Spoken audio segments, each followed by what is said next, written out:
você é uma ex-freira. Sou. Né? E você também, além de ter sido católica um tempo, você foi para a igreja evangélica. Acho que hoje você voltou a ser católica, não sei como você se define frequento hoje, sim a missa. né? Eu tava falando essa semana com um padre o seguinte, hoje a gente vive numa sociedade laica, né? Essa é definida a nossa sociedade hoje, o Estado é laico. Né? A gente tem que responder às leis do Estado. Só que várias vezes você está sendo julgado pela régua moral da religião. Uhum. O tempo todo você está sendo julgado pela régua moral da religião. Por exemplo, eu não sou judeu. Eu não tenho que guardar sexta-feira. O judeu guarda sexta-feira. Uhum. E se ele não guardar, é pecado. Uhum. Mas eu não guardo e não é pecado.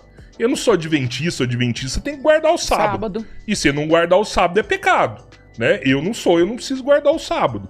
Então, assim, algumas pessoas não se definem, tipo, eu não sou religioso. Não sou religioso. E você vê o tempo todo as outras pessoas querendo julgar elas, querendo que elas tenham uma vida pautada na religião. Qual que é a sua opinião sobre isso? A minha opinião sobre isso é que religião é um grande problema. Outro dia o Caio Fábio ainda repostou um vídeo meu. 70% das pessoas que estão dentro das religiões estão adoecidas. Espiritualidade é uma coisa que inclusive a ciência reconhece. Hoje tem um núcleo de estudo de saúde mental e espiritualidade na maioria das universidades. Inclusive conversava com um professor lá de Araxá, um psiquiatra. Lá tem um núcleo de medicina, psiquiatria e espiritualidade. Espiritualidade é uma coisa, transcendência é uma coisa, religião é outra coisa.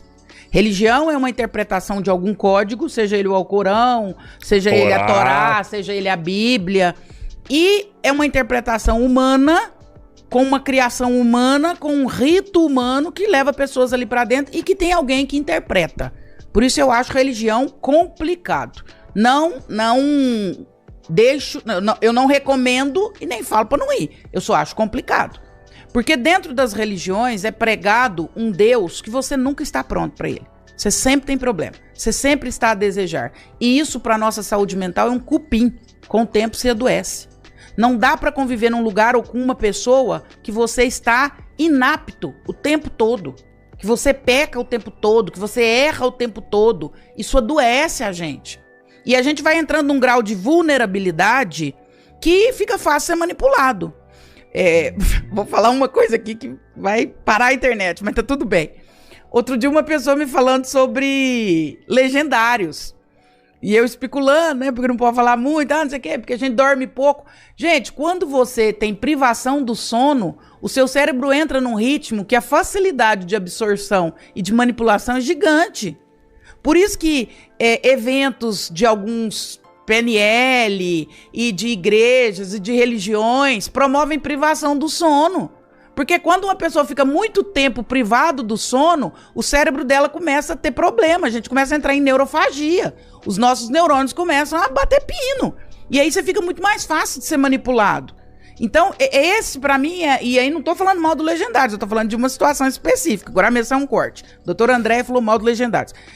É uma situação específica. Então, assim, eu vejo dentro das religiões uma vulnerabilização das pessoas. Pra que isso? A religião atua ou na compensação ou no medo. Pra que isso? Deus, o Deus que eu creio não é esse Deus. Deus não quer te convencer a ser bom pelo medo. Quando as pessoas justificam, por exemplo, a homossexualidade lá em Romanos, porque os idólatras, não sei o quê, os afeminados não irão para o reino dos céus. Ou seja, via punição. Isso não é assim, não funciona assim.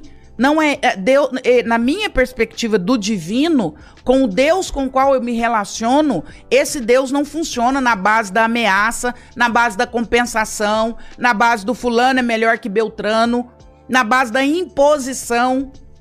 Então, religião pra mim, ela erra, ela escapa nisso, e pra mim é todas. Todas. Quando você vai ver algumas questões que vão deixar isso muito, muito fragilizado no ser humano. O Michel Foucault, que é um filósofo francês, ele fala: as religiões, os hospícios e as escolas atuam do mesmo jeito. E se você prestar atenção, ele fala isso no Ensaio da Loucura, no livro dele. Todas têm música, todas têm rito, todos têm uniforme, todos têm um jeito de funcionar, um modus operandi que vai vulnerabilizando as pessoas. E aí as pessoas vão entrando num nível que alguém passa a ser mediador entre você e Deus. Eu preciso de alguém que interprete a Bíblia pra mim, eu preciso de alguém que explique a Bíblia pra mim, ou o Torá, ou não sei o quê. E aí eu estou à mercê dessa pessoa. Lá na Idade Média, a gente vê isso no filme O Nome da Rosa, as Bíblias foram todas trancadas dentro de um mosteiro, né? E aí passava-se veneno no filme, nas páginas da Bíblia, e a pessoa passava a língua pra passar a página e morria envenenada. É uma metáfora do que aconteceu um pouco na Idade Média, que é tentar conter os livros sagrados para não ter interpretações aleatórias. Hoje nós temos interpretações aleatórias e baseadas em interpretações aleatórias, manipula-se, adoece-se as pessoas, criam regras, criam situações. Eu depois que eu fiz Legendários, eu virei uma pessoa diferente, um homem diferente. Desculpa, mas eu não acredito. Desculpa, caráter a gente adquire, caráter não vem na sua vida da noite pro dia, não. E se você precisou fazer um encontro pra você virar homem, eu tenho minhas dúvidas. O caráter é formado até 12 anos? Não tem uma idade certa, né? Porque caráter tem a ver com valores. Não tem uma idade muito exata, mas o caráter dos seus filhos, você tem filhos que idade? 10, 11, 35. Eu posso dizer que você está formado. Você tem um filho de 35? Tirou. Você foi pai com 10 anos, hein? Não, fui pai com 15, 16. Você tem 50 anos, Albertinho? 52. Mentira, ninguém fala. Não, ninguém fala. Você tem um filho de 35? Tem 32, na verdade. Que isso? Não, o caráter... É aniversário dele hoje, ué. Não é possível. Tá todo mundo hoje. Aí não. Não, o dele é dia 20. Hoje é 17. Sabe, né? aniversário Nossa do filho, Senhora. Não, você é dia 21. Pedalada. Dele é 21. Então, hoje é dia 17. Então, voltando ao assunto, dia, eu acho dele é que 21. as religiões, em geral, elas pecam nesse sentido.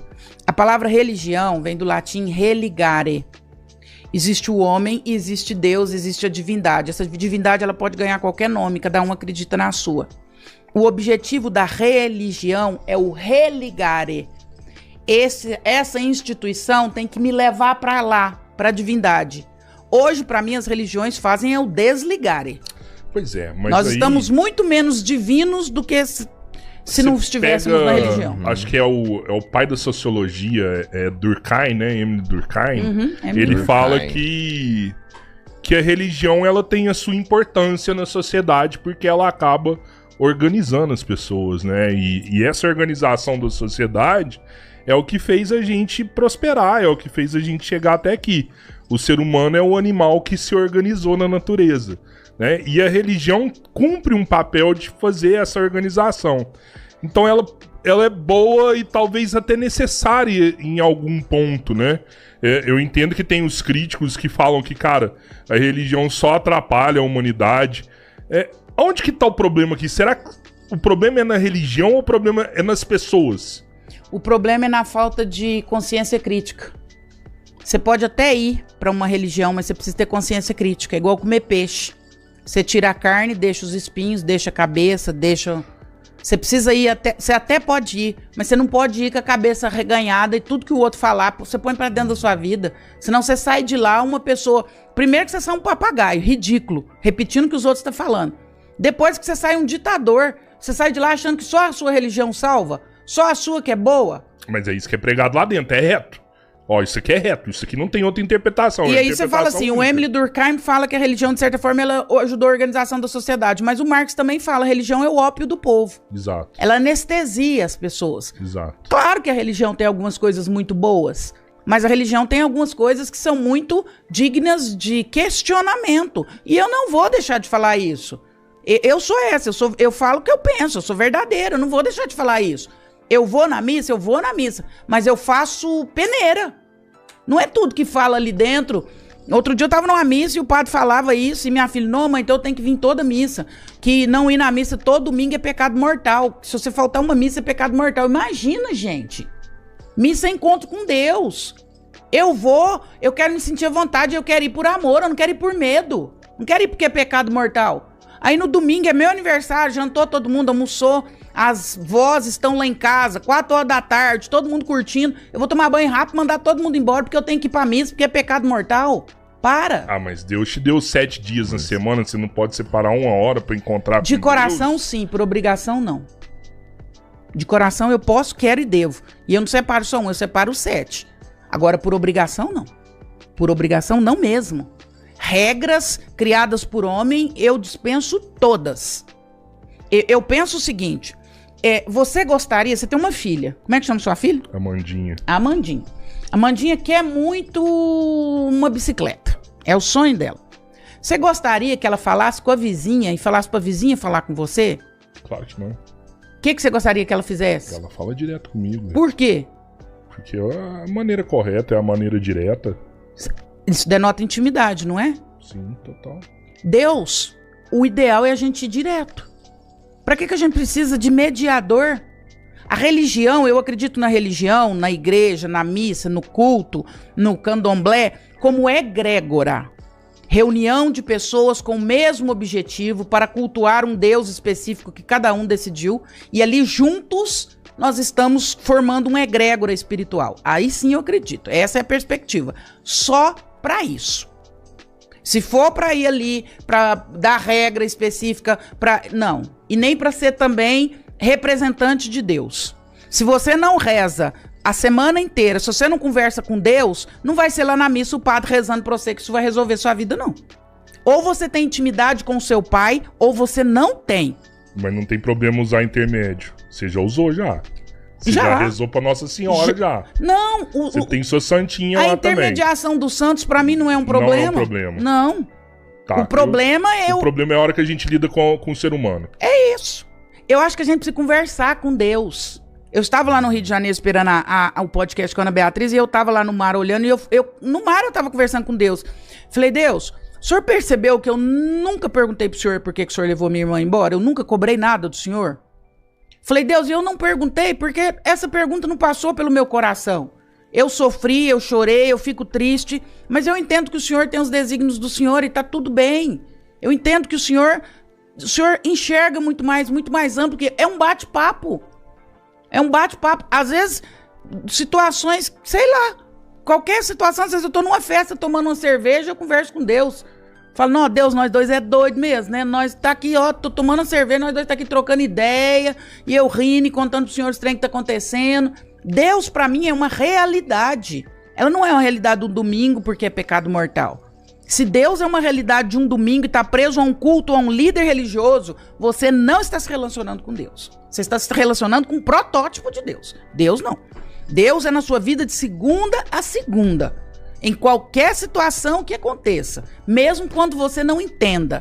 Se eu sofro, ele é Deus. Se eu sou feliz, ele é Deus. Se eu ganho, ele é Deus. Se eu tô pobre, ele é Deus. Se eu perco, ele é Deus. Se alguém morre, ele é Deus. Sabe, eu ando num conflito assim, eu não sei se esse conflito tá cada vez que passa me afastando da religião, sabe? Eu não consigo mais sentar com uma pessoa que olha um homossexual como um pecador, sabe? Tipo, você é um pecador na régua religiosa dele, pô. Exatamente. Ele não é evangélico, caramba. Exatamente. Se ele for evangélico, aí você fala pra ele que ele é pecador. Exatamente. Ele nem acredita na sua religião, pô. É isso aí. Ou você virar pra um cara que é um trans e falar assim, mano, você é um pecador. Cara do seu... Ou talvez até recente agora. O padre Júlio pegou uma transexual e abraçou, precisando de todo o cuidado. Não tinha, ninguém ajudava. Moradora de rua, tava vivendo de prostituição. Aí o padre Júlio abraça e fala assim, gente, isso aqui precisa de carinho. Isso aqui é ser humano, precisa de carinho, precisa da gente. Nossa, que absurdo! O padre tá acolhendo uma transexual. Isso aí precisa de orientação. Tem que deixar de ser transexual, é doente. Precisa ser tratada. É assim que as pessoas olham, velho. As pessoas não olham mais os outros como ser humano. Na régua religiosa delas. Não é religioso, é um morador de rua. Nem acredita no que você acredita. Quando eu tava no convento, Rodrigão, tinha uma rua de prostituição e eu falava assim, gente, eu passava de madrugada, eu falava, gente, alguém precisa ir lá falar de Deus pra essas pessoas. Mas eu falei assim, é muito jargão ir lá. Toda hora tinha alguém lá com Bíblia, mandando eles virar homem e falando de Deus lá pras prostitutas e pros travestis. Eu falei, não, eu preciso arrumar outro jeito de falar de Deus pra eles. Inventei uma pesquisa, fazia faculdade de filosofia, inventei uma pesquisa da faculdade, quanto tempo você tá aqui, você se prostitui desde quando, você já teve parceiro, e fui com essa pesquisa e me apresentava na noite, lá na madrugada. Tudo bem? Tudo, você tá aqui se prostituindo, eu tô aqui com uma pesquisa, eu sou estudante da Universidade Federal, fazia pesquisa. No final eu falava de Deus e falava assim, eu posso te dar um abraço? Eu ouvi histórias tão fantásticas. Teve uma senhora, 42 anos, ela estava se prostituindo na rua, já tinha 8 anos. Eu, depois, no meio do questionário, eu perguntava, qual a justificativa para você estar aqui se prostituindo? Essa senhora falou assim para mim, sabe, menina, na época eu era muito nova, eu tenho uma filha como você, e o sonho da minha filha era fazer faculdade. Ela não conseguiu entrar numa faculdade pública, ela faz faculdade paga. E eu consigo pagar com o dinheiro da prostituição. Eu não arrumei o emprego, porque todo emprego que eu arrumo, eu sou reprovada, porque eu tenho problema grave de coração. Então, eu não sou aprovada no exame admissional. Mas se Deus quiser, minha filha está formando. O ano que vem eu paro de prostituir. Teve um travesti que eu falei pra ele, por que você tá prostituindo? Ele olhou pra mim e falou assim, eu tô prostituindo porque você não aceitaria eu na sua casa como faxineiro. Você aceita? Se você aceitar, amanhã eu tô lá na sua casa pra limpar a sua casa como faxineiro. Você me aceitaria lá na sua casa? E todos, no final, eu falava assim, olha, fiz essa pesquisa, tudo, mas eu sou freira e eu vim aqui te dar um recado final. Eu queria te dizer que Deus te ama e que você é muito importante pra Deus, sendo você quem você é. E abraçava todos. Todos, na hora que eu largava do abraço, estavam em prantos de choro. Muitos falaram pra mim assim, moça, muitos homossexuais, a senhora é a primeira pessoa que vem aqui, fala de Deus pra mim e não me manda virar homem. A senhora tá falando que Deus me ama sendo eu do jeito que eu sou? Eu não preciso deixar de ser gay, eu não preciso deixar de ser travesti. Eu falava, não, Deus te ama do jeito que você é. Deus te ama na sua manifestação existencial. Então o que faz isso são as religiões. Ah, tá lá em Romanos, tá lá... Tá, mas lá em Romanos também diz que os mentirosos não entrarão no reino dos céus. Também diz que os adúlteros não entrarão no reino dos céus. Também diz que os beberrões não entrarão no reino dos céus. E aí você senta em cima do seu rabo e vai falar dos homossexuais? Me poupe. Vai caçar serviço. Coloca sua vida reta. Faça tudo que está escrito na Bíblia antes de você esfregar a Bíblia na cara dos outros. Pega a Bíblia de Gênesis a Apocalipse e vive tudo.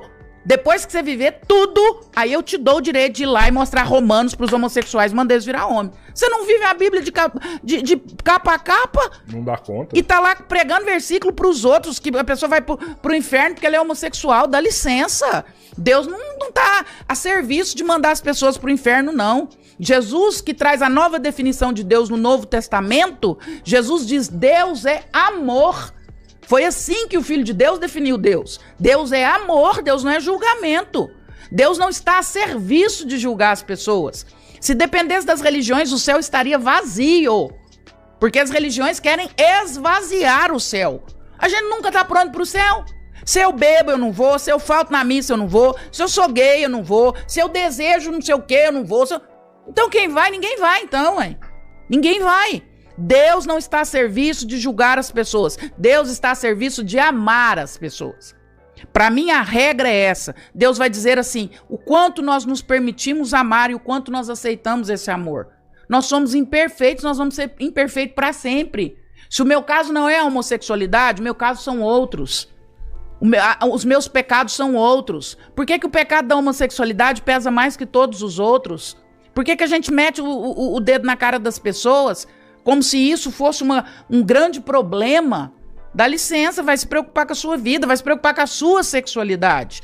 Resolva ela bem resolvido, seja homem, mulher dentro do seu casamento, vai ser fiel, vai viver sua vida, cuida da sua. Que muitas vezes tá com problema, hein? Muitas das vezes tá com problema, né? Dá licença. O Leandro Carnal, que é um querido também, fala comigo na internet, falou essa semana sobre isso.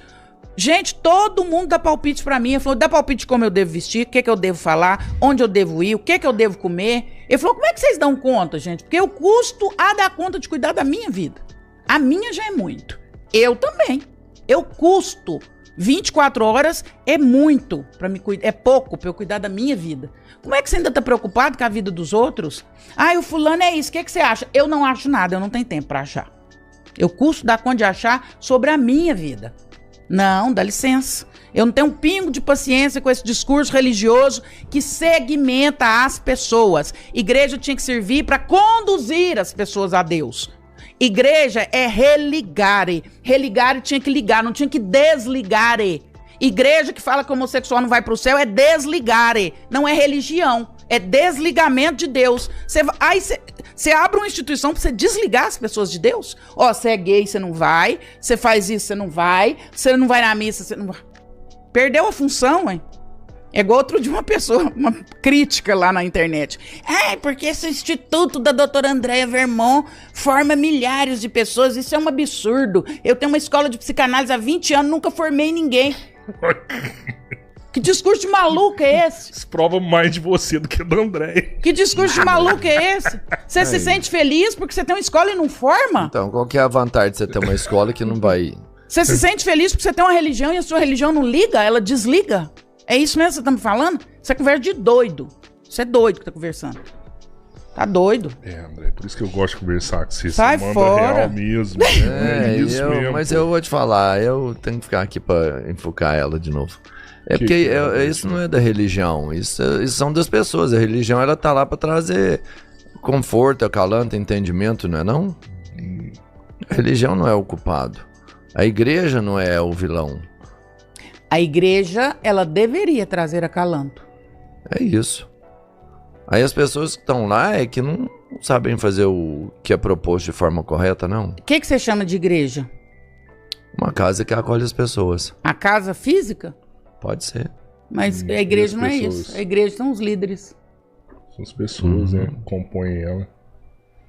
Não pode ser, porque se for isso, as pessoas vão passar e aí a igreja acaba. Não, a igreja é maior do que as pessoas. Mas o corpo da igreja somos nós.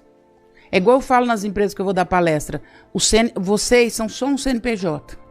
Pega a Apple. A Apple é um CNPJ. O que a gente experimenta da Apple são as pessoas. O vendedor da Apple, o gerente da Apple.